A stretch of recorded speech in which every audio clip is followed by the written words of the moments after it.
కానీ హనుమంతరావు గారు బీజేపీతో ఎట్టి పరిస్థితిలో కలవము, సెక్యులర్ పార్టీ అంటున్నారు. కొన్ని బీఆర్ఎస్ కలుస్తామంటే కలుపుకునే అవకాశం ఉందా భవిష్యత్తులో? బీఆర్ఎస్ తోటి అది కాదండి, మొన్నటిదానికా కొట్లాడితే బీఆర్ఎస్ వ్యతిరేకంగానే మేము గెలిచినాం. ఇక మళ్ళీ బీఆర్ఎస్ తోటి మాకేం పొత్తురా బాబు? వాళ్ళ పొత్తు పెట్టుకుంటే కాళేశ్వరం వచ్చేస్తుంది, అన్ని వచ్చేస్తాయి. ఆఖరికి లీకర్ కేసు కూడా మా పోయారే ఏంద్ర బాబు అన్నట్టు. కనుక మేము సింగిల్ హ్యాండ్ ఉంటాం. మాకు ఆలియన్స్ పార్టీస్ ఉన్నాయి, ఇండియా కూటమితోటే మేము ఉంటాం.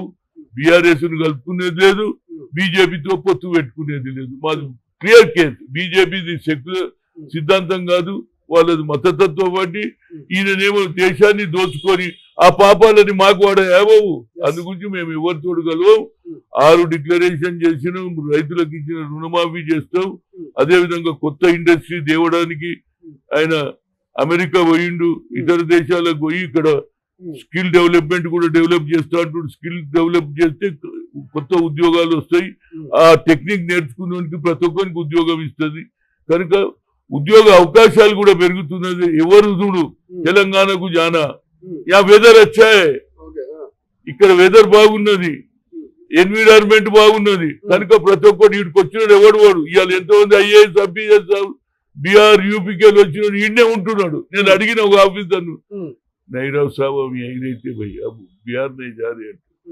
अरे क्या ओरिसा, अरे नहीं साहब यहाँ अच्छा है, या लोग भी अच्छे, दिल मिल के रहते, लड़ाई झगड़ा नहीं है, लॉ एंड ऑर्डर प्रॉब्लम नहीं है. ओनली प्रॉब्लम है ड्रग्स का. वो ड्रग्स को एराडिकेट करे तो ये स्टेट का नाम अच्छा रहता అని అందరూ అంటున్నారు. కనుక తప్పనిసరిగా ఎవరైనా ఇక్కడ వచ్చినోడు ఇక్కడ డెవలప్మెంట్ బాగా జరుగుతుంది. ఎందుకోసం వెదర్ బాగుంది. అదే ఆంధ్రలో ఉన్నది అనుకో, అక్కడ ఏది ఎండాకాలం వస్తే కూడా ఉండలేడు. ఏది సముద్రం పక్కకు ఉన్నటువంటి మనకి ఇక్కడ సముద్రం లేదు, కానీ దేవుడు ఇచ్చిన కృష్ణ ఉన్నది, దేవుడు ఇచ్చినటువంటి గోదావరి ఉంది. మేము దాంతో ప్రజలకు నీళ్లు ఇస్తాం, రైతులకు పంట పండించుకోవడానికి అవకాశం ఇస్తాం. తప్పనిసరిగా ఆయన చేసిందని కదా, అక్కడ తప్పులు జరిగినాయి, దాన్ని సరిదిద్దుకోవడానికి మీరు ప్రయత్నం చేయండి. మేము చేస్తున్నాం. కానీ హనుమంతరావు గారు ప్రధానంగా ఆ ఉప్పల్ స్టేడియం పేరు, ఉప్పల్ స్టేడియం ముందు రాజీవ్ గాంధీ విగ్రహానికి ప్లాన్ చేసి విగ్రహం ఆర్డర్ కూడా ఇచ్చినట్టు తెలుసు. విగ్రహం ఆర్డర్ కాదు, తొందరగానే తప్పనిసరిగా ప్రియాంక. ఎందుకంటే రాజీవ్ గాంధీ గారు చనిపోయినప్పుడు నేను అన్నాడు పిసిసి ప్రెసిడెంట్. అప్పుడు నేను ఢిల్లీకి వెళ్ళి ఆయన ఏది అంత్యక్రియలో పాల్గొన్న తర్వాత వాళ్ళ యాషెస్ అల్ఫాబెటికల్ గా ఆంధ్రకు నాకు మొదలిచ్చింది. నేను అది తీసుకొని వచ్చి బేగంపేటలో దిగి ఇక్కడ నుంచి విజయవాడ నుంచి ఏలూరు మీదుగా ఎక్కడికి పోయినా రాజమండ్రి పోయి గోదావరిలో ఆనాడు ఎన్ జనార్దన్ రెడ్డి ముఖ్యమంత్రి ఇద్దరం కలిపి కనుక ఆమెతోటే ఇనాగ్రేషన్ చేస్తే బాగుంటుంది అనేది నా ఉద్దేశం, నా లైఫ్ అంబిషన్. ఆ స్టాచ్యూ కూడా ఆ పేరు పెట్టడం కూడా హైదరాబాద్ క్రికెట్ అసోసియేషన్ వాళ్ళు వచ్చిండ్రు నా దగ్గరికి. అన్నా మాకు కొన్ని పైసలు తక్కువ పడుతుంది స్టేడియం కట్టడానికి అంటే, నేనన్నా ఒక షర్ట్ మీద పైసలు ఇప్పిస్తాను కానీ మీరు పేరు పెట్టాలి. మంచిది అన్నారు. సోనియా గారు నేను కలిసిండ్రు, ఆమె అన్ని చూసినాక అడిగింది నన్ను, హనుమంత్ పేరు ఇప్పిస్తా ఉంటే నేను there is lot of money, HPCL, Indian oil corporation ఇస్తారు, మీరు వాళ్ళు స్పోర్ట్స్ కి ఎంకరేజ్ వాళ్ళని అడుగు తీస్తారు అన్నారు. ఆ తర్వాత కొంత మార్పులు చేయడానికి ప్రయత్నం చేస్తే రాజశేఖర్ రెడ్డి నిలబడి ఇది సోనియా గాంధీకి మాట ఇచ్చినాం కాబట్టి ఇది రాజీవ్ గాంధీ పేరు భర్త పేరు పెడతాన్నాం, అందుకు అదే పేరు పెట్టింది. కానీ అందులో స్టేడియంలో స్టాచ్యూ లేదు కనుక అది నేనే మొన్న హెచ్ఆర్సీ మీటింగ్ లో హైదరాబాద్ క్రికెట్ దాంట్లో కూర్చొని మాట్లాడిన స్టాచ్యూ తెస్తున్నా. తప్పనిసరిగా ఆ స్టాచ్యూ 2-3 రోజులలో వెళ్ళబెట్టడం జరుగుతుంది. కానీ ఇనాగ్రేషన్ మాత్రం నేను రేవంత్ రెడ్డికి చెప్పినా, బట్టికి కూడా చెప్పిన. ఎందుకంటే రాష్ట్ర ముఖ్యమంత్రి చెప్తేనే వస్తుంది కదా, కనుక పిలిచే బాధ్యత మీదన్నా దానికి కూడా తప్పనిసరిగా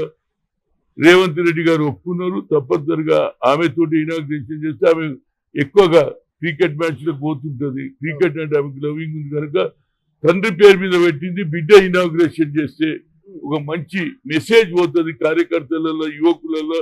ఇంకెక్కువ మంది ఆడతారు. దీనివల్ల స్పోర్ట్స్ కూడా పెరుగుతుంది.